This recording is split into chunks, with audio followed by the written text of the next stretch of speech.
केंद्रीय स्वास्थ्य मंत्री डॉक्टर हर्षवर्धन ने कहा है कि सर्दियों और त्योहारों का मौसम रहने के चलते अगले 2.5 महीने कोरोना वायरस के खिलाफ लड़ाई में महत्वपूर्ण हो सकते हैं।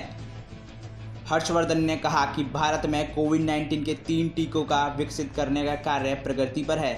उनमें से एक क्लिनिकली परीक्षण के तीसरे चरण में है, जबकि 2 अन्य दूसरे चरण के परीक्षण में हैं।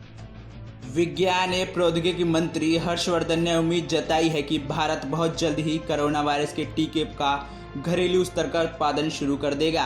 उन्होंने कहा है कि अगले 2.5 महीने कोरोना वायरस के खिलाफ लड़ाई में हमारे लिए काफ़ी महत्वपूर्ण होने जा रहे हैं, क्योंकि दीपावली, नवरात्र समेत अन्य त्योहारों के साथ साथ सर्दी के आगाज से संक्रमण की गति में बदलाव हो सकता है।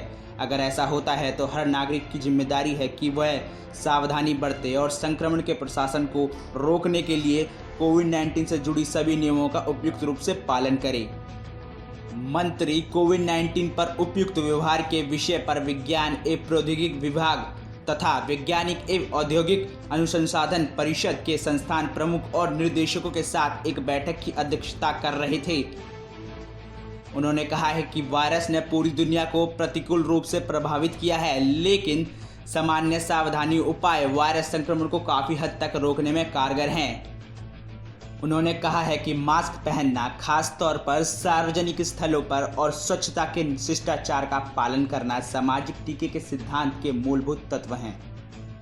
उन्होंने रोग के प्रसार को प्रभावी तरीके से रोकने के लिए शारीरिक दूरी की अहमियत पर भी जोर दिया है। साथ ही उन्होंने कोविड-19 के खिलाफ लड़ी 6 फुट की दूरी बनाए रखने, समय समय पर हाथ धोने, मास्क और फेस कवर पहनने, खासकर सार्वजनिक स्थलों पर जैसे सामाजिक टीके का पालन किया जाना चाहिए। हर्षवर्धन ने कहा है कि इंडियन रेड क्रॉस सोसाइटी ने अपने रक्त केंद्रों के जरिए यह सुनिश्चित करने के लिए व्यापक कदम उठाए हैं कि जरूरतमंद लोगों के लिए रक्त की कोई कमी ना पड़े।